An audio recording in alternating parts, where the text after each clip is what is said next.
নববর্ষে আনন্দ উদযাপন করার জন্য বাধা প্রদান করি নাই, নিষেধ করি নাই।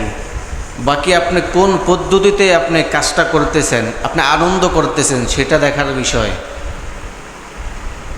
আল্লাহ তাআলা আমাদেরকে দুইটা দিন দিয়েছে আনন্দ করার জন্য। কয়টা দিন? কথা কন, কয়টা দিন? 1 নাম্বার, 2 নাম্বার ঈদ উল ফিতর। এই যে দুইটা দিন আমাদেরকে দিয়েছে, কেন দিয়েছে? আনন্দ উদযাপন করার জন্য। আর এখন মুসলমানের সন্তান এই 2 দিনে আনন্দ উদযাপন করে না, উদযাপন করে হ্যাপি নিউ ইয়ারের সময় আর পহেলা বৈশাখের সময়, নববর্ষের সময়। মুসলমানের সন্তান ঈদের দিন ঈদের নামাজ পইরা আইসা ফেসবুকে স্ট্যাটাস লেখে যে ঈদের নামাজ পড়ে আসছি, এখন শুধু ঘুমায়া দিন কাটায়া দিব, আগের মতো আর আনন্দ পাই না। পাইবেন কেমনে? হারাম কাজের মধ্যে লিপ্ত ছিলেন সারা বছর, এখন হালালটা তো ভালো লাগবে না। পয়লা বৈশাখে আমাদের খুব ভালো লাগে। হারাম যেগুলো বিষয় আছে, যেগুলো ইসলাম নিষেধ করে, যেগুলো আমাদের ধর্ম নিষেধ করে, আমরা সেগুলো খুব মজা করিয়ে আমরা পালন করি, ঠিক না? মুসলমানদের ফিরে আসা উচিত। হিন্দুদের সংস্কৃতিটা হিন্দুদের, এটা আমাদের নয়। বৈশাখ পালন করা, পান্তা ভাত ইলিশ খাওয়া, এটা মুসলমানদের সংস্কৃতি নয়। এটা মুসলমানদের সংস্কৃতি নয়। এটা কার সংস্কৃতি? এটা হিন্দুদের সংস্কৃতি। হিন্দুরা তা পালন করবে, তাদের ধর্মীয় রীতিনীতি, এটা পালন করতে পারে। কিন্তু আপনি মুসলমান, আপনি কেন পালন করবেন? আপনার জন্য তো আনন্দ করার জন্য দিন রয়েছে, আল্লাহ তো নির্ধারণ করে দিয়েছেন। কুমিরের ছবি, আবার আপনার বানরের ছবি, বিভিন্ন রকমের জীব জানোয়ারের মুখোশ তারা পরে। কেন? বলে সারা বছর এগুলো থেকে আমাদেরকে হেফাজত করবে বৈশাখ। তাহলে আমরা কার কাছে? আমরা এই যে আমাদেরকে আমরা এইসবের বিপদ আপদ থেকে বিভিন্ন রকমের পেঁচার ছবি, মুখোশ, ড্রাগনের মুখোশ মুসলমানের সন্তান পড়ে, বলে এগুলো থেকে আমরা আজকে যদি পড়ি তাহলে সারা বছর এগুলো থেকে, এগুলোর বিপদ থেকে, অনিষ্ট থেকে আমরা বাঁচতে পারব। তাহলে বান্দা, এটা কি শিরকি হলো না? আমরা একমাত্র আশ্রয় প্রার্থনা করব কার কাছে? আল্লাহর কাছে। মুসলমানকে, মানুষকে আল্লাহ সবচেয়ে সুন্দর করে বানাইছেন, সুন্দর অবয়ব দিয়ে বানাইছেন। লাকাদ খালাকনাল ইনসানা ফি আহসানি তাকওয়িম। আল্লাহ মানুষকে সুন্দর অবয়ব দিয়ে বানাইছেন, সুন্দর আকার আকৃতি দিয়েছেন। আজকে মানুষ দেখা যায় মুসলমানদের এই অবয়ব ভালো লাগে না, মানুষ আজকে টেটু দিয়া, টেটু করে নিজের শরীরের মধ্যে, টেটু করে কান কেটে ফেলে, নাক কেটে ফেলে, অন্য অন্য অন্য অন্য জীব জানোয়ারের ছবি তারা নিজের মধ্যে তারা ফুটায়া তোলে। আজকে দেখা যায় মুসলমানের সন্তান নববর্ষের সময় বিভিন্ন রকমের জানোয়ারের তারা মুখোশ পরে, বিভিন্ন রকমের জানোয়ারের মুখোশ পরে। অথচ আল্লাহ মানুষকে সবচেয়ে সুন্দর করে বানাইছেন। আল্লাহর সুন্দর পছন্দ হয় নাই। মুসলমানের সন্তান আজকে আল্লাহর সৌন্দর্য পছন্দ না হওয়ার কারণে আজকে জীব জন্তুর তারা মুখোশ তারা পরে, ঠিক না বেটি? অন্য অন্য প্রাণীর মতো তারা সাজতে চায়। এ মুসলমান, এ আল্লাহর বান্দা, আল্লাহ মানুষকে সবচেয়ে সুন্দর করে বানাইছেন। একজন আল্লাহর বান্দা, একজন আল্লাহর বান্দা একদিন স্ত্রীর কাছে, স্ত্রীর সাথে খুব আনন্দময় মুহূর্ত কাটাইতেছেন, খুব আনন্দময় মুহূর্ত কাটাইতেছেন। এক সময় বলে ফেলল, ও বিবি, তুমি চাঁদের চেয়েও বেশি সুন্দরী। কিসের চেয়ে? কথা কয় না, কিসের চেয়ে? ও বিবি, তুমি চাঁদের চেয়েও বেশি সুন্দরী। বিবি বলতেছে, ফাম দিও না, আমি এত সুন্দরী না। আল্লাহর বান্দা বলতেছে, যদি তুমি সুন্দরী না হও, যদি তুমি চাঁদের চেয়ে সুন্দরী না হও, তাহলে তুমি 3 তালাক কয় তালাক লাগজেনি পেস কথা কম লাইগা গেছে পেস। এইবার তো আল্লাহর বান্দা এইবার তো বড় চিন্তায় বেড়ে গেল, হায় হায় হায় হায় হায়, চাঁদের চেয়ে তো সুন্দরী হতে পারে না, এখন তো আমি 3 তালাক দিয়া ফেললাম, এখন তো তালাক হয়ে গেল। আল্লাহর বান্দা জবানের বড় বড় বড় বড় বড় বড় আলেমদের কাছে দৌড়াইয়া গেলেন। তারা ফতুয়া দিল, হা হা, চাঁদের চেয়ে বেশি তোমার স্ত্রী সুন্দরী হতে পারে না, তোমার স্ত্রী 3 তালাকি হয়ে গিয়েছে। এইবার তো আল্লাহর বান্দার মাথা বড় গরম, হায় হায় হায়, আমি কি করে ফেললাম। হঠাৎ করে আল্লাহর বান্দা ঘুরতে ঘুরতে ঘুরতে ঘুরতে জবানের ইমামে আজম আবু হানিফা রহমাতুল্লাহ আলাইহি, আবু হানিফা রহমাতুল্লাহ আলাইহির নিকট আল্লাহর বান্দা হাজির। কে সে ইমাম আজম আবু হানিফা? লাকাদ জানাল বিলাদা ওয়া মান আলাইহা ইমামুল মুসলিমিনা আবু হানিফা, আবু হানিফা বুধ ইমামে বাসওয়া আসরাজে উম্মতানে মুস্তফা। ইমাম আজম আবু হানিফা আমাদের মাযহাবের ইমাম আবু হানিফা রহমাতুল্লাহ আলাইহির কাছে আল্লাহর বান্দা উপস্থিত হয়ে বলে, ও শায়েখ, এই ঘটনা আমি তো বলে ফেললাম, এখন কি করব? আল্লাহর বান্দা বলে, না না না, তোমার বিবি এখনো তালাক হয় নাই। আল্লাহর বান্দা এত খুশি হয়ে গেল, কি বলে? সবাই কয় তালাক হয়ে গেছে, হুজুর কয় তালাক হয় নাই, কি ব্যাপার? ইমাম আজম আবু হানিফা রহমাতুল্লাহ আলাইহি কোরআন শরীফের সূরা 3 এই আয়াত তেলাওয়াত করলেন, লাকাদ খলাকনাল ইনসানা ফি আহসানি তাকওয়িম।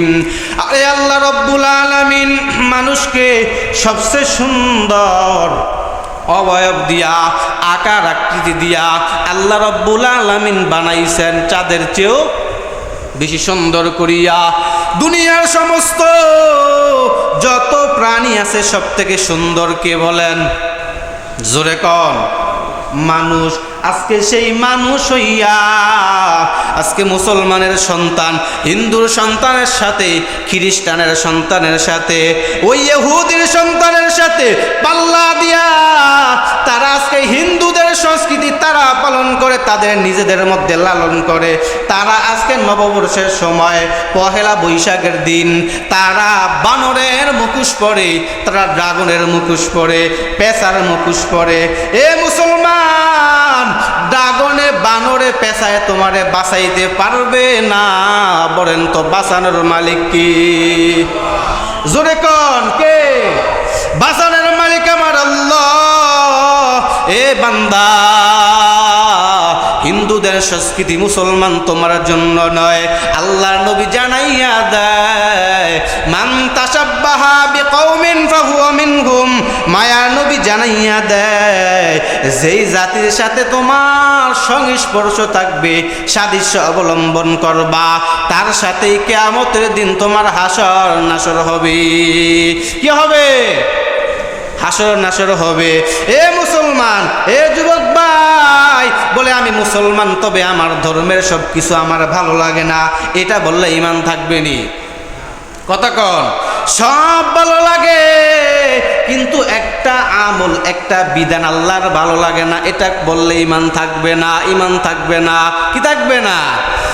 এক আল্লাহর বান্দা কিতাবের মধ্যে ঘটনাটা পেয়েছি, খুব শিক্ষণীয় একটা ঘটনা। এক আল্লাহর বান্দা ইসলামের সব বিধিবিধান তার ভালো লাগে, তবে একটা বিষয় ভালো লাগে না, একটা বিষয় তার একটু কষ্ট লাগে, ভালো লাগে না, বান্দা মানতে বড় নারাজ। বিষয়টা হলো আল্লাহর বান্দা ফরজ গোসলের পরে গোসল ফরজ হওয়ার পরে গোসল করাটা তার কাছে কষ্টকর মনে হয়। কি মনে হয়? তার কাছে বড় কষ্টকর মনে হয়। আল্লাহ তাআলার এই বিধানটা তার ভালো লাগে না, ভালো লাগে না। আল্লাহর বান্দার এই বিধানটা তার ভালো লাগে না, আল্লাহ তাআলার এই বিধানটা ভালো লাগে না। আল্লাহর বান্দা গোসল করতো না। ওদিক দিয়া ওই সময়ের আরেকটা খ্রিস্টান মেয়ে সে তো খ্রিস্টান বিধর্মী, তারা তো পর্দা করে না, তার ফ্যামিলি পর্দা করে না, খ্রিস্টানরা কেউ পর্দা করে না। কিন্তু খ্রিস্টান মেয়েটার মনে খুব একটা দুঃখ, হায় হায় হায়, আমি তো খ্রিস্টান, মুসলমান মেয়েরা কি সুন্দর করে পর্দা করে আর আমি পর্দা করাতে পারি না। আমার মনে বড় আঘাত, আমার মনে বড় কষ্ট। খ্রিস্টান মেয়েটা এভাবে পর্দা করতো, গোপনে মুসলমান হয়ে যায়। ওই সময়ের মানুষেরা, খ্রিস্টান মেয়েটাও মারা যায়, খ্রিস্টানদের কবরস্থানে তাকে কবর দাফন করা হয়। ওদিক দিয়া মুসলমান যুবক আল্লাহর বান্দাও মারা যায়, মুসলমানদের কবরস্থানে তাকে দাফন করা হয়। কিছুদিন পর ঘটনাক্রমে মুসলমান যুবকের কবর খনন করা হয়। খনন করার পর দেখতেছে কবরের মধ্যে মুসলমান যুবক নাই, মুসলমান যুবকের লাশটা নাই, বিপরীতে খ্রিস্টান মেয়ের লাশ দেখা যায়। কার লাশ দেখা যায়? কথা কন।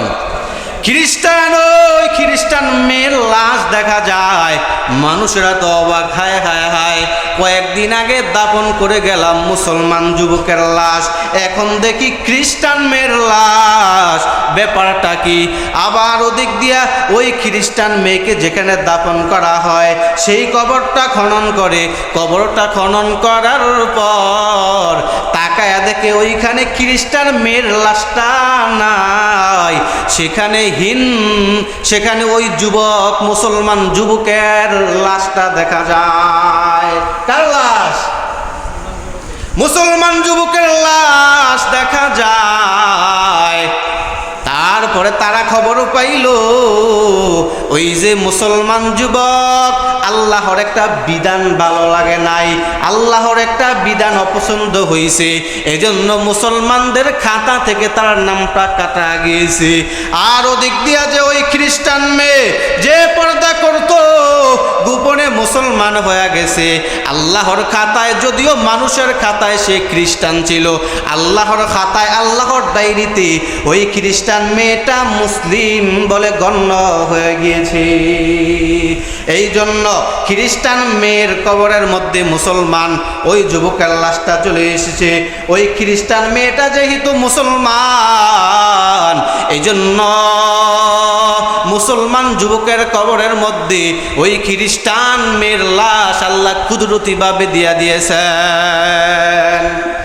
মুসলমানি বুয়াদ গর্দন হাদান ইনানে খুদ বতসতে খাজাদান গর্ব সুরত আদমি ইনসাবুদে আহমদ আবু জাহলোহা মেকসাবুদে।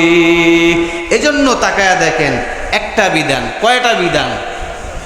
একটা বিধান একটু অপছন্দ হয়েছে, এজন্য মুসলমানের খাতা থেকে কি নামটা কাটা গিয়েছে।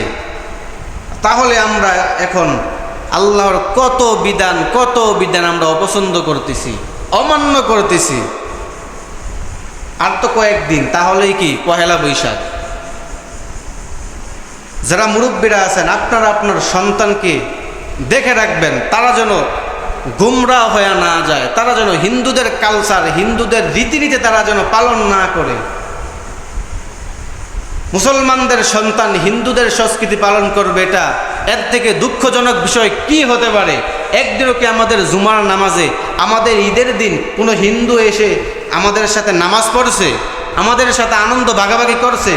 তাহলে আমরা কিভাবে পহেলা বৈশাখের দিন, হিন্দুদের রীতিনীতির দিন, হিন্দুদের সংস্কৃতির দিন, তাদের আনন্দের দিন, আমরা কিভাবে তাদের সাথে আনন্দ ভাগাভাগি করি বলেন?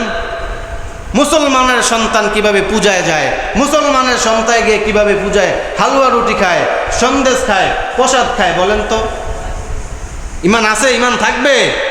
ইমানের তো 12টা বাই। এমনি তো ইমানের অবস্থা খারাপ, ইমানটা অসুস্থ হয়ে গেছে। তারপরে আমরা যেই অবস্থা করতেছি, আল্লাহ ভালো জানে, আল্লাহ ভালো জানে আমাদের ইমানের কি হালত। আল্লাহ রাব্বুল আলামিন আমাদেরকে সহি বুঝ দান করুন। যা কিছু বললাম আল্লাহ রাব্বুল